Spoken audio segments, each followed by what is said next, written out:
ઓમ નમઃ સદેભ્યઃ. ઓમ નમઃ સદેભ્યઃ. ઓમ નમઃ સદેભ્યઃ.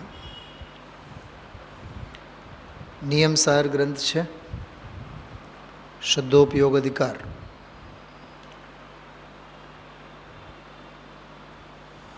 માત્ર 27 ગાથાઓ, 159મી ગાથાથી લઈને 187 સુધીના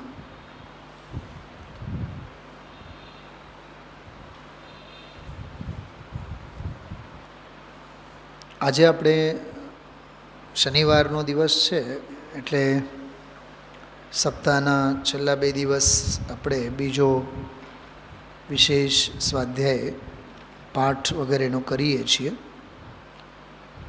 આવતીકાલે રવિવારના દિવસે પણ આપણે સવારે શાસ્ત્ર પાઠના નામે શાસ્ત્ર સ્વાધ્યાય પાઠ પદ્ધતિ લઈએ છીએ, તો સવારે પણ આપણે શુદ્ધોપયોગ અધિકારની ગાથાઓનો પાઠ લેશું. આજે પણ હમણાં એ પાઠના જ સંદર્ભમાં બધી ગાથાઓનો પાઠ લેશું. શુદ્ધોપયોગ અધિકાર જે દિવસે શરૂ થયો તે દિવસે મેં બધી વાત કરી હતી. નિયમસારના 12 અધિકારોમાં સૌથી અઘરામાં અઘરો અધિકાર એટલે શુદ્ધોપયોગ અધિકાર છે. કેમ કે આમાં વિશુદ્ધ તત્વજ્ઞાન છે. વિશુદ્ધ તત્વજ્ઞાન એટલે તાત્વિક ફિલોસોફિકલ બાબતો છે. આમાં આત્મા સ્વપર પ્રકાશક છે, દર્શન સ્વપર પ્રકાશક છે કે જ્ઞાન સ્વપર પ્રકાશક છે. કોઈ તો એમ કહે છે કે આત્મા સ્વપર પ્રકાશક છે, દર્શન અને જ્ઞાન પર પ્રકાશક છે. કોઈ એમ કહે છે કે દર્શન પર પ્રકાશક છે, જ્ઞાન સ્વપ્રકાશક છે. એટલે જાત જાતના બધા મતો છે, માન્યતાઓ છે, દાર્શનિક પરિપ્રેક્ષો છે. એટલે એવામાં ગૂંચવણમાં મુમુક્ષુ આત્માર્થી જીવને અનેકાંત અને શાદ્વાદના આલોકમાં વસ્તુ સ્વભાવ સંમત વીતરાગી જિનેન્દ્ર મુનિ ભગવંતો દ્વારા અને જિનેન્દ્ર ભગવંતો દ્વારા નિરૂપાયેલ યથાર્થ તત્વને યથાર્થ દૃષ્ટિએ સમજવું અને એ માર્ગે આગળ વધવું બહુ મુશ્કેલ છે. ધર્મના નામે ચર્ચા મુશ્કેલ નથી, પણ ચર્ચામાં યથાર્થ ધર્મ સમજવું મહા મુશ્કેલ છે. શું ડૉક્ટર સાહેબ બરાબર છે ને? સવારે તમે ટીવી ખોલો તો ભલેને ચેનલનું નામ આસ્થા હોય, પણ એમાં ખબર નહીં કેટલી અનાસ્થાની વાતો આવતી હોય. હા, અને ટીવી ખોલો એટલે દરેક ચેનલ ઉપર દુનિયાભરના બધા વક્તા પ્રવક્તાઓ આવે જ. ખ્યાલમાં એવું આ મહા જીનવાણી દેવ, સાચા વીતરાગી દેવ, વીતરાગી નિર્ગ્રંથ ગુરુ મહારાજ, નિર્ગ્રંથ મુનિ ભગવંતો અને આ મહા જીનવાણી, આ 3 સિવાય આપણા માટે બીજો કોઈ શરણ નથી. મળતા ઘણું બધું મળે, પણ મેળવવા લાયક મેળવવાથી આપણે હજી પણ અળગા જ છીએ. વકીલ સાહેબ શું કીધું? હા, મળવા લાયક તો દુનિયામાં ઘણું બધું છે, પણ ઘણું બધું છે એમાંથી વહેંચણી કરો, એમાંથી મારો આત્મહિત શેનાથી સધાય, મારો આત્મકલ્યાણ શેનાથી સધાય, એના માટે વિચક્ષણતા જોઈએ. ખ્યાલમાં આવ્યું? અને તત્વદ્રષ્ટિ યથાર્થ તત્વદ્રષ્ટિ વિના નહીં જ થાય. પૂજ ગુરુદેવ શ્રી હંમેશા ગઈકાલના પ્રવચનમાં તો ઘણીવાર કીધું, આ દિગંબર સંતો સિવાય, આ દિગંબર કેવળી ભગવંતો સિવાય ક્યાંય આવી વાત છે નહીં. શ્વેતાંબરો, સ્થાનકવાસી બધાયની ખોટી માન્યતાઓની વાત એક બાજુમાં, અને દિગંબર સંતો, દિગંબર મુનિ ભગવંતો, સર્વજ્ઞ ભગવંતોની મૂળ પ્રરૂપણા, મૂળ વસ્તુ સ્વરૂપની વ્યાખ્યા એ એક બાજુમાં. એટલે આંધળું અધ્યાત્મ કરતાં આંખવાળું આગમ કામનું હોય છે. શું કીધું બાબી? આ વાક્ય લખવા જેવું છે. શું કીધું મેં? કરો રિપીટ. આંધળું અધ્યાત્મ કરતાં આંખવાળું આગમ કામનું છે. ખ્યાલમાં આવ્યો? આંખ ખોલીને ચાલો, આંધળું અનુકરણ નહીં કરો. બીજી એક વાત, જૈન ધર્મમાં ભક્તિને તો સ્થાન છે, પણ અંધભક્તિને બિલકુલ સ્થાન નથી. ખૂબ ભક્તિ કરો, ના નહીં પાડે જૈન દર્શન. દેવગુરુ ધર્મ ના નહીં પાડે. વ્યવહારની ભૂમિકા છે તો દેવ પૂજા, ગુરુપાસ્તી, સ્વાધ્યાય, સંયમ, સ્થપ, દાનમ ચેતી, ગ્રહસ્થાનામ, ષટકર્માની દિને દિને. સહેજ ભક્તિભાવ તો ઉછળવાના જ. શ્રાવકને ભક્તિભાવ નહીં ઉછળે તો કોને ઉછળે? પણ અંધભક્તિ તો જરાય નહીં. ખ્યાલમાં આવ્યું? જનાગમમાં આત્મહિતના માર્ગમાં શ્રદ્ધાને તો સ્થાન છે, પણ અંધશ્રદ્ધાને બિલકુલ સ્થાન નથી. જેમ ભક્તિને તો સ્થાન છે, પણ અંધભક્તિને જરીએ સ્થાન નથી. અને વકીલ સાહેબ, બહારના બધા ચમત્કારો, બહારના બધા ઉદયના અંબાર જોઈ જોઈને ચમત્કારને આખી દુનિયા નમસ્કાર કરે છે. ક્યાંય એવી આંધળી દોડમાં આપણે લાઈનમાં ઊભું જ નહીં રહેવું. આપણા માટે તો આ તત્વજ્ઞાન. ધન્ય ધન્ય જીન વાણી માતા, શરણ તુમારી હાય. એ આ છે, આ માર્ગે આપણે રહેવાનું. સર્વજ્ઞનું ધર્મ સુશરણ જાણી, આરાધ્ય આરાધ્ય પ્રભાવ આણી. લાવો ને અંદરમાંથી પ્રભાવ લાવીને. પ્રભાવ એટલે અહોભાવ.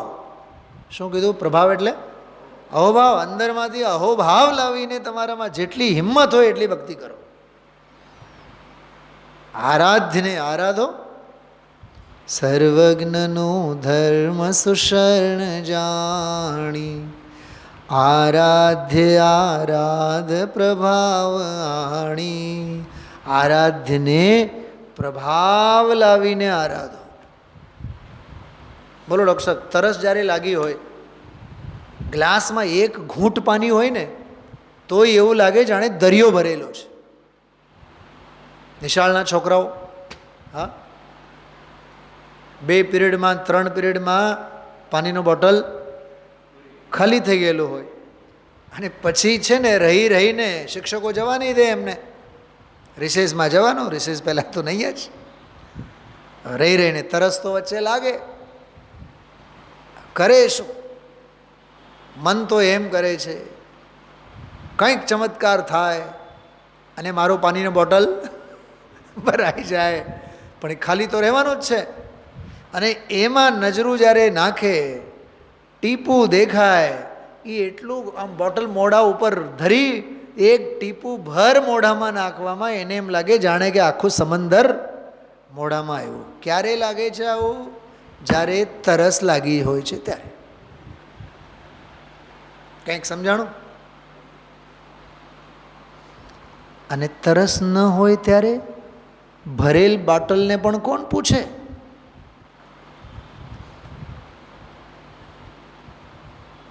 આ નિશાળની છોકરાની વાત નથી કરતો, આપણી અમારી વાત કરું છું.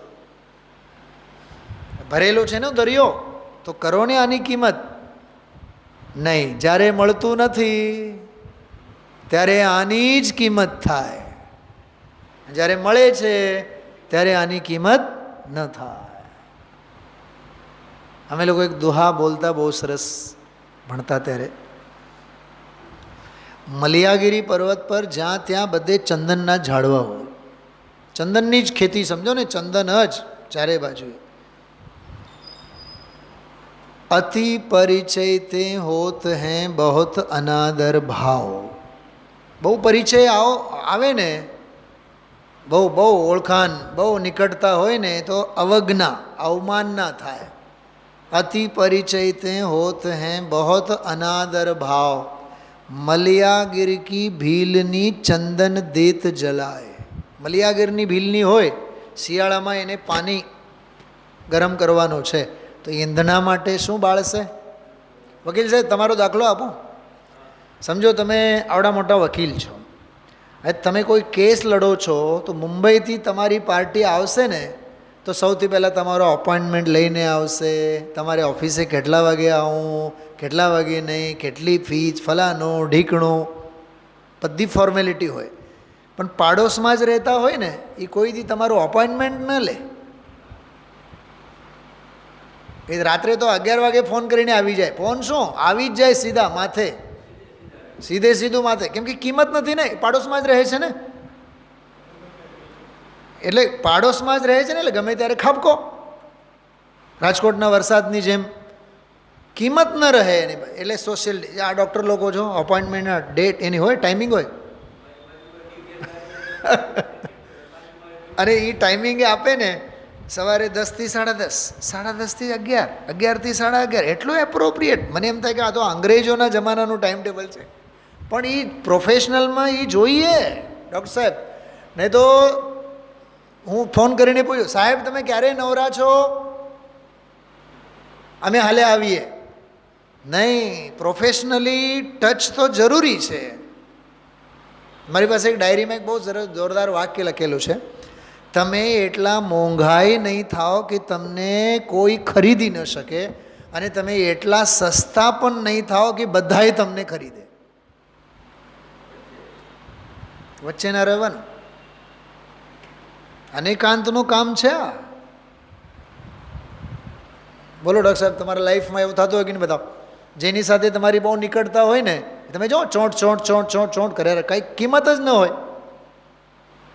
આ સ્થિતિ છે. એટલે આ દાર્શનિક ફિલોસોફી છે આખી. હમણાં ગાથા પાઠ કરશું આપણે તો ખ્યાલ આવશે આપણે. અને આ શુદ્ધોપયોગ અધિકારમાં શરૂઆતની 8-10 ગાથાઓ જેટલી અઘરી છે એના કરતાં અનેક ગણી સહેલી ગાથાઓ છેલ્લી ગાથાઓ છે.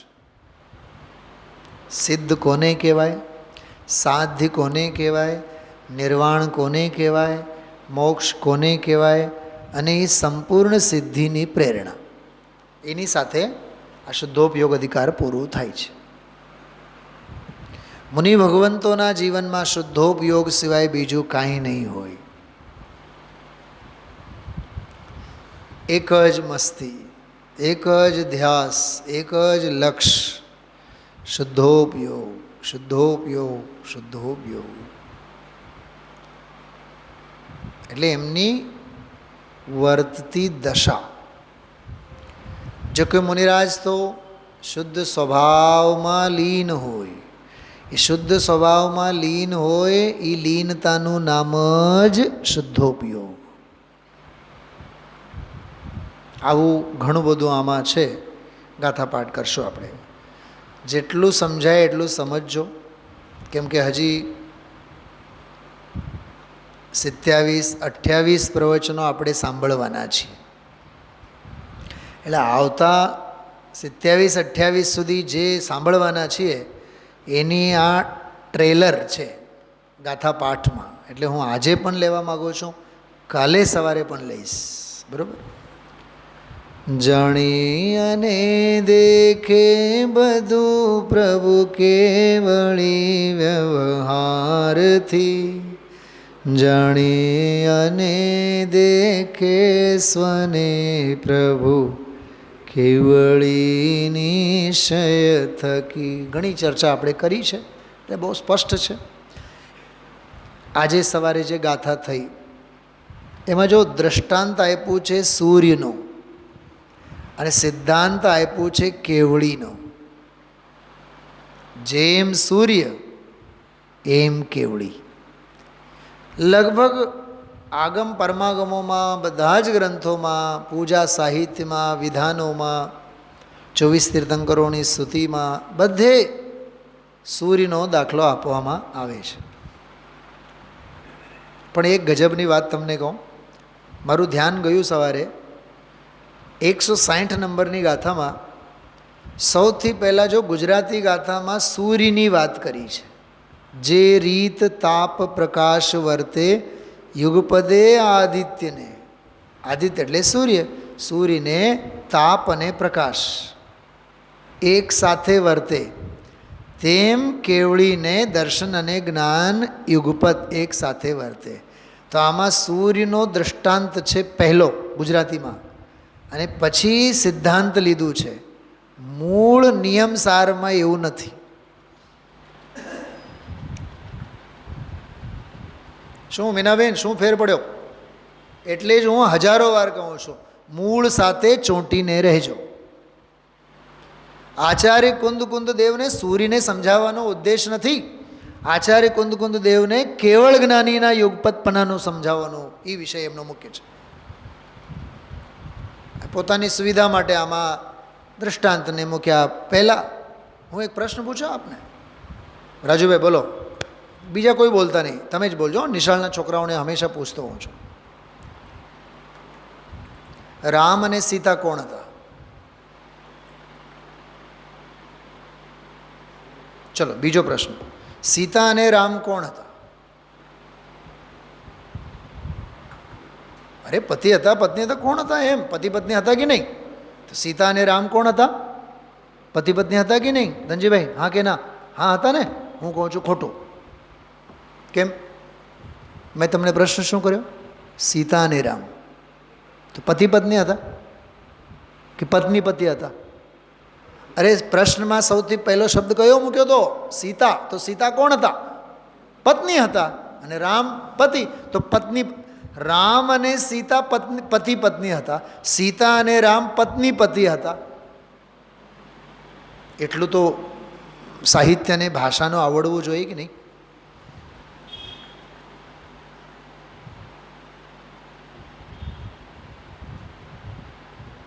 સાહેબ તમે મને કહો, તમે લોકો જે પ્રિસ્ક્રિપ્શન લખીને આપો છો કે before breakfast, lunch, after lunch કે આફ્ટર ડિનર, તો બિફોર અને આફ્ટરનું ડેફિનેશન એઝ એ ડૉક્ટર, ડૉક્ટરનો અંતરાત્મા તો સમજે જ છે કે બિફોર કેમ અને પોસ્ટ લંચ કેમ. મરીઝને ક્યાંથી બુદ્ધિ છે? એ તો ડૉક્ટરે જેમ કીધું આપણે લેવાનું. પણ એની આખી જે હિસ્ટ્રી છે, આખી જે બોટની છે, આખી જે એની ઇતિહાસ છે, એ બધું અથથી ઇતિ ડૉક્ટરને ખબર હોય. ખાલી પેટ કેમ લેવાનું અને જમ્યા બાદ કેમ લેવાનું? મરીઝને આ બધું ખબર પડી જાય તો મરીઝ ડૉક્ટર નહીં થઈ જાય. ખ્યાલમાં આવે છે? એટલે કહેવાનો અર્થ, આચાર્ય કુંદ દેવે સૌથી પહેલાં કેવળીને લીધું છે. તમને કાઢીને બતાવો તમે નિયમસારમાં મૂળમાં, પણ ગુજરાતી ગાથામાં સૌથી પહેલાં સૂર્યનો દાખલો લીધો છે. બહુ મેજર ડિફરન્સ નથી, પણ સાવ ડિફરન્સ નથી એમે નથી. જે રીત તાપ પ્રકાશ વર્તે યુગપદે આદિત્યને, તે રીત દર્શન જ્ઞાન યુગપદ હોય કેવળ જ્ઞાનીને. દર્શન પ્રકાશક આત્મનો, પરનું પ્રકાશક જ્ઞાન છે. જો આ નવી માન્યતા જો, દર્શન આત્મપ્રકાશક એટલે સ્વપ્રકાશક, અને જ્ઞાન જો આવી બુદ્ધિઓ પણ છે, આવી મતિઓ પણ દુનિયામાં જીવે છે. નિજ પર પ્રકાશક જીવ. જો ત્રીજી વાત વળી ઊંધી. હા, દર્શન પર પ્રકાશ, આત્મપ્રકાશક, સ્વપ્રકાશક, જ્ઞાન પર પ્રકાશક, અને આત્મા સ્વપર પ્રકાશક. જીવ એટલે આત્મા સ્વપર પ્રકાશક. એ તુજ માન્યતા યથાર્થ છે.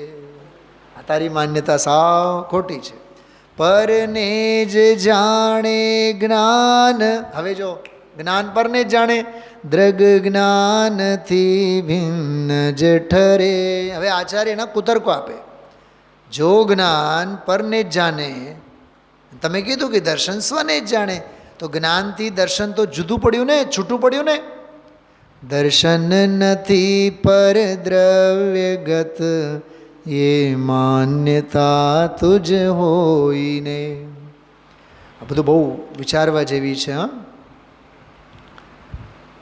પરને જ જાણે જીવ તો દ્રગ જીવથી ભિન્ન જઠરે.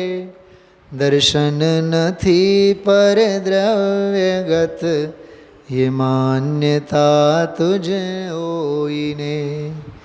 ઓલી જે 161મી ગાથામાં 3 માન્યતાઓ આપીને, દર્શન પરપ્રકાશક નહીં, દર્શન સ્વપ્રકાશક, જ્ઞાન પરપ્રકાશક અને જીવ સ્વપર પ્રકાશક, આ ત્રણેય માન્યતાઓનું ખંડન 3 ગાથાઓમાં કરે છે. નિશ્ચય એ છે નિજ પ્રકાશક, જ્ઞાન એક ગાથા રહી ગઈ. વ્યવહારથી છે પર પ્રકાશક, જ્ઞાન તેથી દ્રષ્ટિ છે. વ્યવહારથી પર પ્રકાશક, જીવ તેથી દ્રષ્ટિ છે. જો આ ગાથા કેવી વિચિત્ર ગાથા છે. નિશ્ચય એ છે નિજ પ્રકાશક, જ્ઞાન તેથી દ્રષ્ટિ છે. નિશ્ચય એ છે નિજ પ્રકાશક, જીવ તેથી દ્રષ્ટિ. જો આમાં 164મી ગાથામાં વ્યવહાર, 165મી ગાથામાં નિશ્ચય. તો વ્યવહાર નયે જ્ઞાન અને દર્શન એ વ્યવહારથી પરપ્રકાશક છે, એટલે જીવ પણ પરપ્રકાશક છે. અને 165માં નિશ્ચય નયે જ્ઞાન અને દર્શન એ સ્વપ્રકાશક છે, એટલે જીવ પણ નિશ્ચય નયે સ્વપ્રકાશક છે.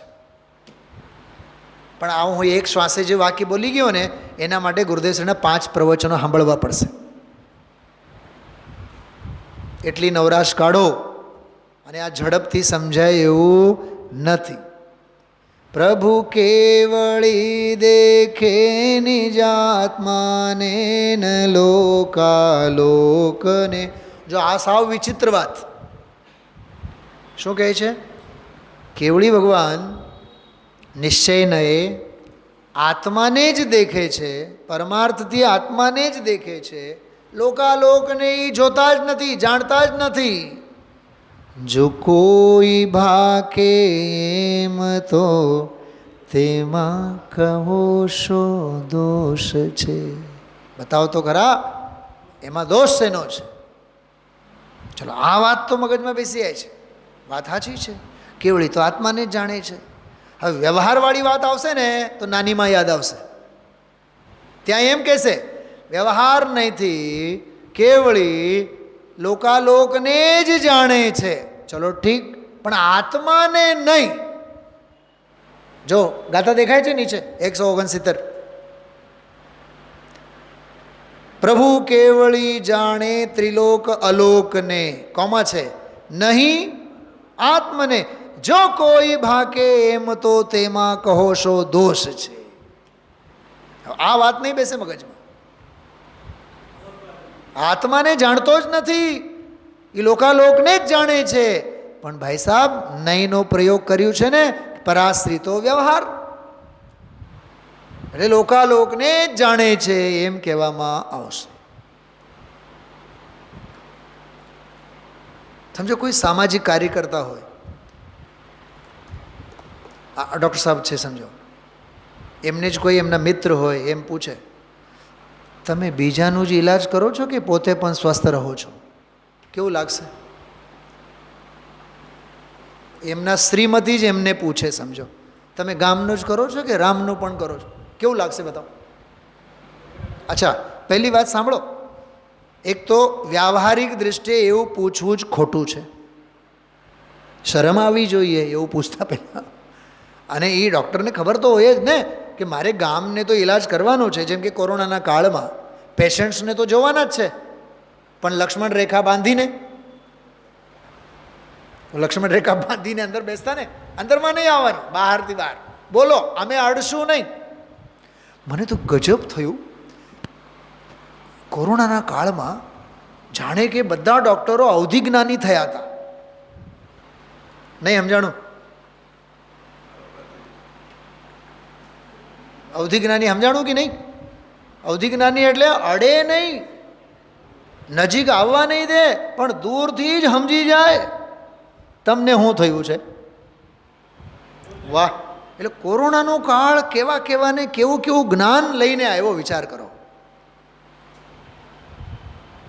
એટલે કહેવાનો અર્થ, ભાઈ પોતાનો હિત સાધીને બીજાનું હિત સાધવાની વાત છે. પોતાનો ઉપકાર કરીને વ્યવહારે બીજાના ઉપકારને સાધવાની વાત છે. પણ પોતાનો આત્મહિત જો હણાતો હોય તો ગામનું હિત કરવાની કાંઈ જરૂર નથી.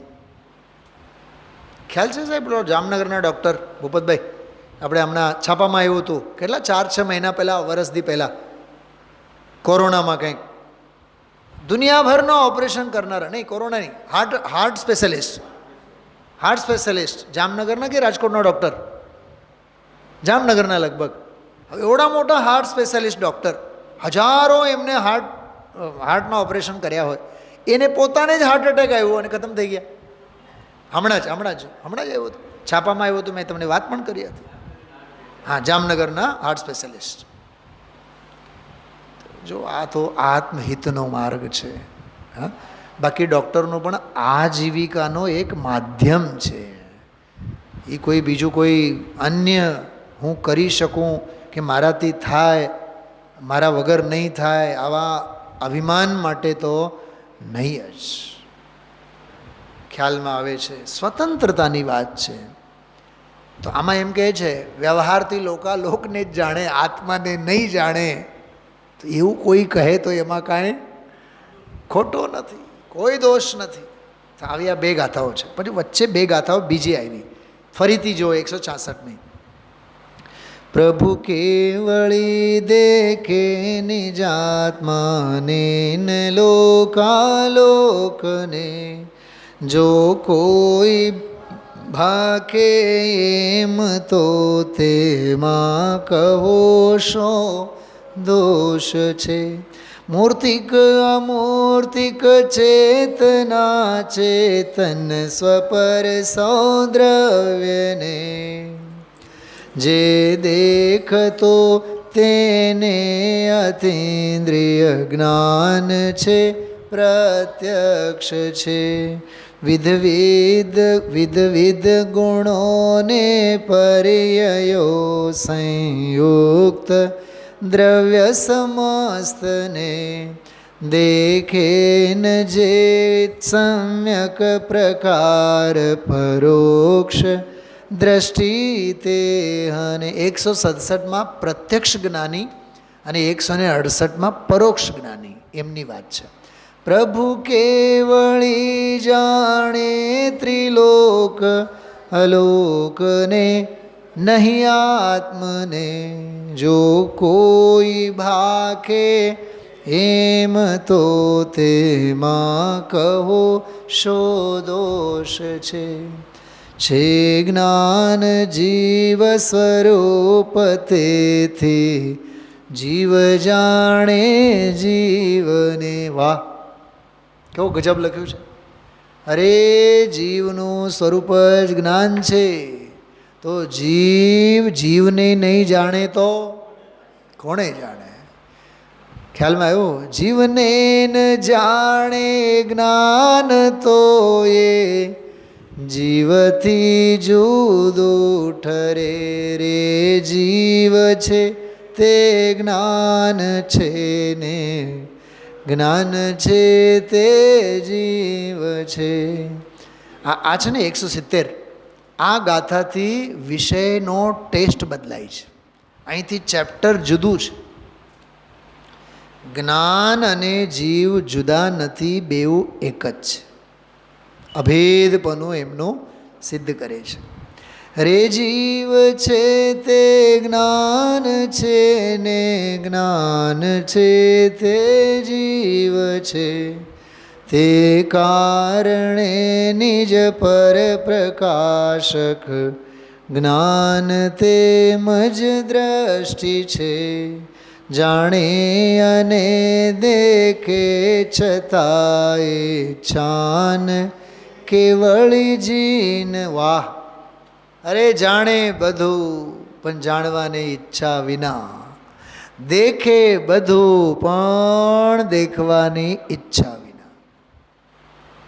થોડોક આ પ્રકરણ છે ને, આ 171-72 આ પ્રવચન સારનો જ્ઞાન તત્વ પ્રજ્ઞાપનવાળો ટેસ્ટ છે. આમાં ઈ ફ્લેવર છે. જાણે અને દેખે છતાંય છાન કેવળી જીનને ને તેથી કેવળ જ્ઞાની તેમ અબંધ ભાખ્યા તેમ. જો ન્યાય શું કાઢ્યું?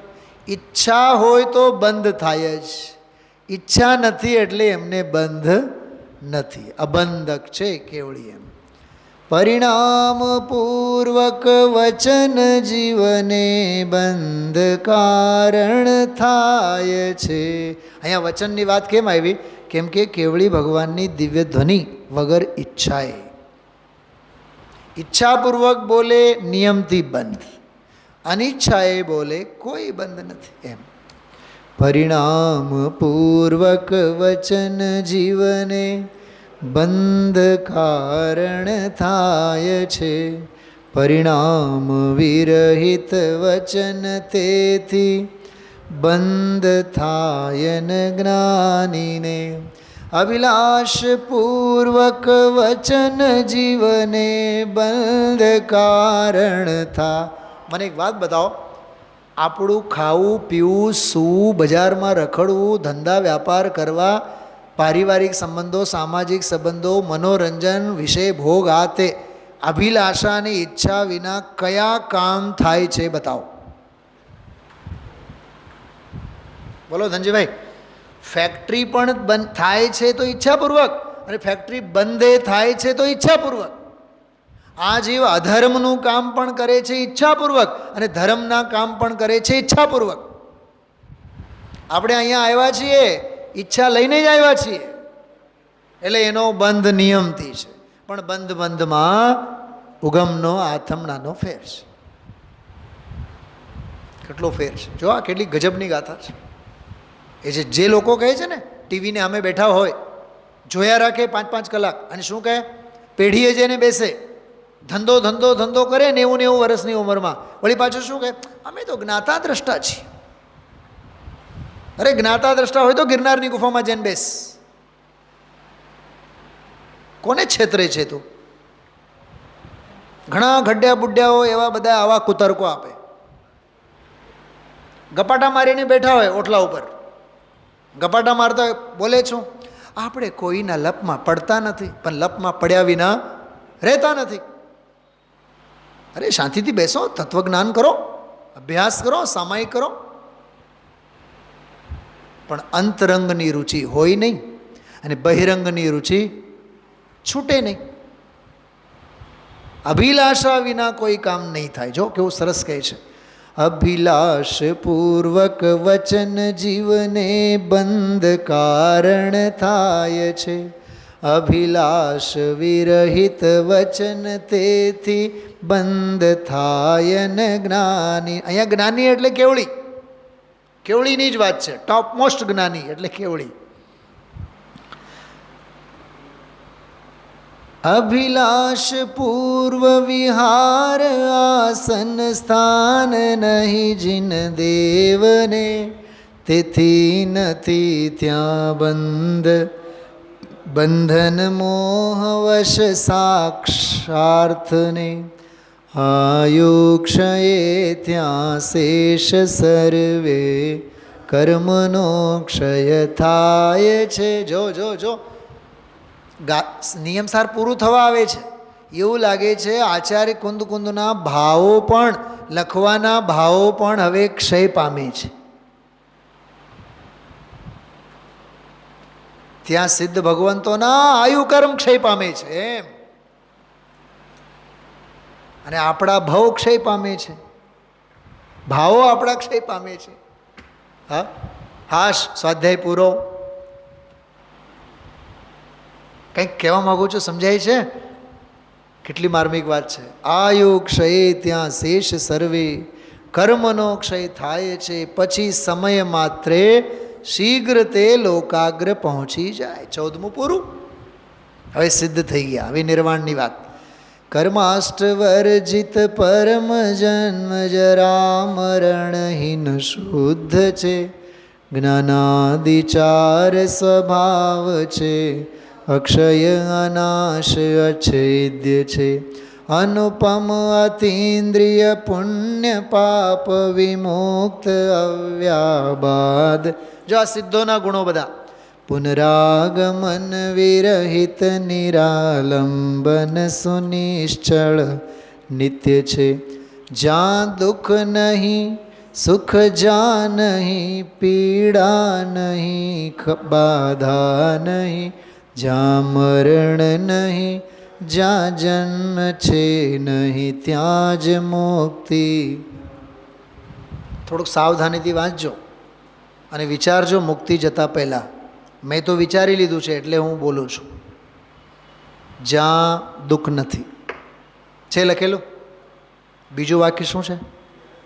હા, તો નક્કી કરજો. સુખે નથી, દુઃખે નથી. મેન બીનાબેન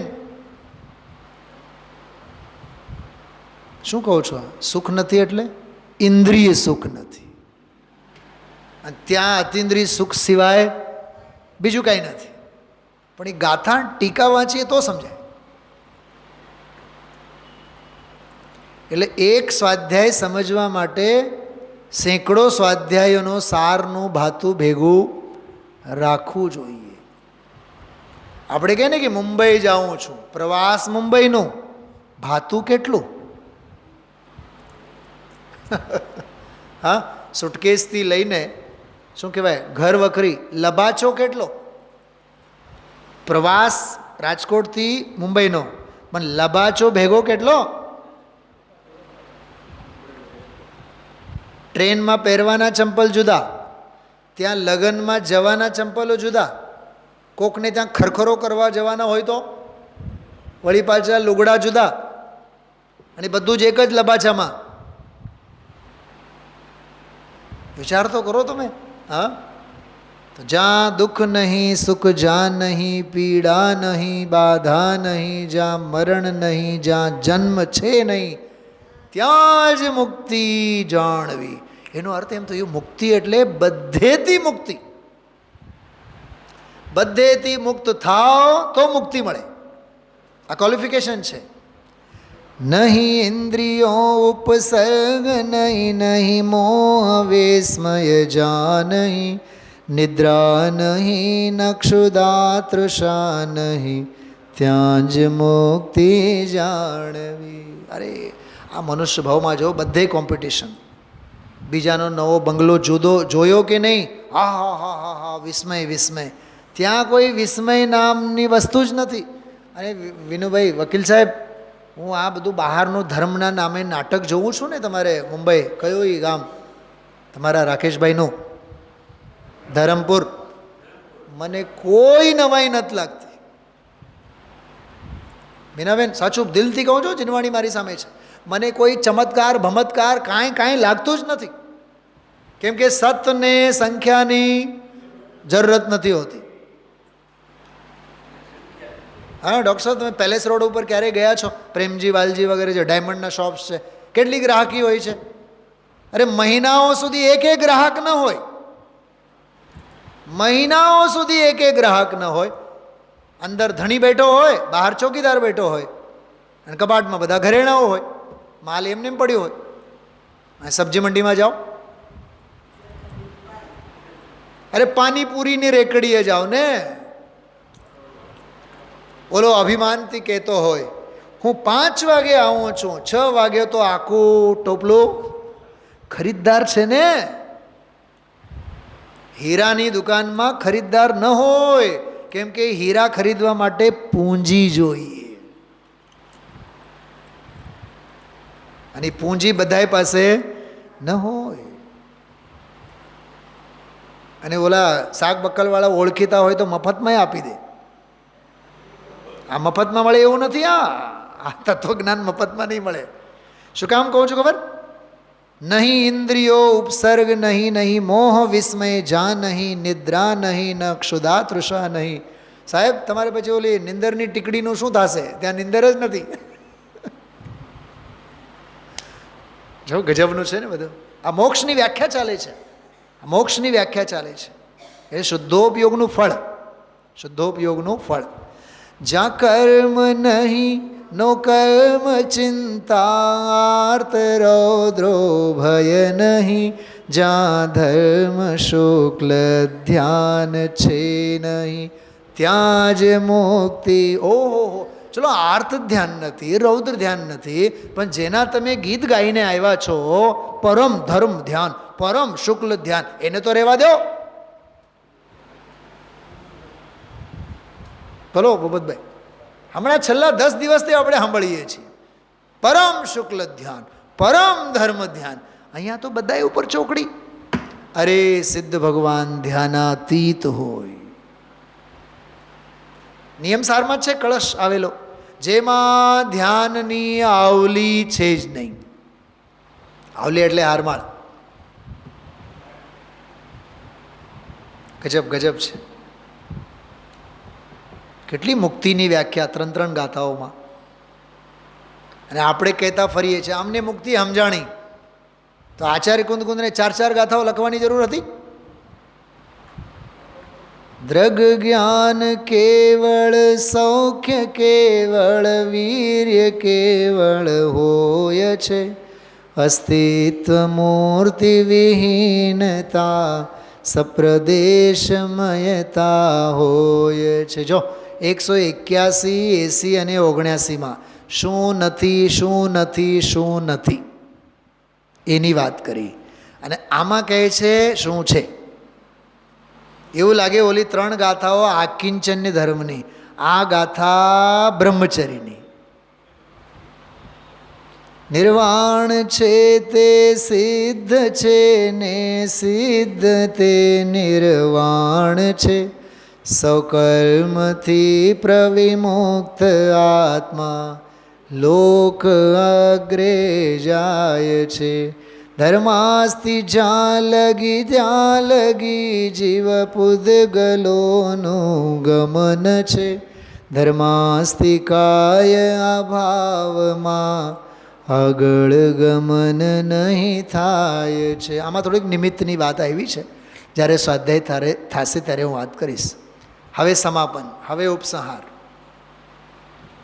હવે મુખવાસ ખવડાવીને આચાર્ય ભગવાન ગ્રંથનું પિંડલું વાળે છે, પૂરું કરે છે. હવે હે જગતજનો કાન ખોલીને સાંભળો એમ કહે છે. પ્રવચન સુભક્તિ થકી કયા મેં નિયમને તત્ફળ અહો, યદિ પૂર્વ અપર વિરોધ હો, સમયજ્ઞ તે સુધારજો. સમયજ્ઞ એટલે આત્માને જાણનારા, સમયજ્ઞ એટલે શાસ્ત્રને જાણનારા. સુધારજો.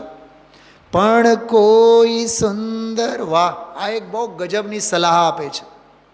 પણ કોઈ સુંદર માર્ગની નિંદા કરે, ઈર્ષાવડે તે ના સુણી વચનો કરો, ન ભક્તિ જીન માર્ગ. જો ધર્મનું કરવા જ્યારે આપણે વધીએ છીએ આગળ, તો ટાંગા ખેંચવા માટે આખી દુનિયા ઊભી હોય. તમે ધર્મ કરવા જાઓ છો, આ કાળમાં કાંઈ ધર્મ થાય? રખડવા જાય તો કોઈ દી આપણને કોઈ રોકવાવાળા નથી હોતા. શાંતિથી હાથમીત કરવા માટે નીકળીએ ને બધાએ ટાંગા ખેંચ કરે. એટલે આ ગાથામાં કહે છે, માર્ગની કોઈ ઈર્ષાવળી નિંદા કરે, વચનો સાંભળીને ચિત્તમાં કદી પણ અભક્તિ માર્ગ પ્રત્યે નહીં લાવવાની.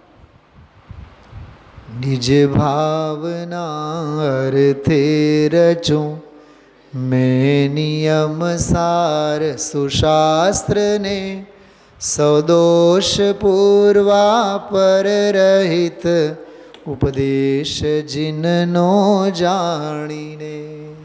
મને તો એવી અનુભૂતિ થાય છે જાણે કે નિયમસાર ગ્રંથનો સ્વાધ્યાય આજે પૂરો જ થઈ ગયો. આવું આ છે. આને એક વાર નહીં, 10 વાર નહીં, 100 વાર રોજ વાગોળો. વિચારો કેટલી વાર લાગી? 45 મિનિટે પૂરા નથી થયા. વિચારજો. ઓમ નમઃ સિદ્ધેભ્યઃ.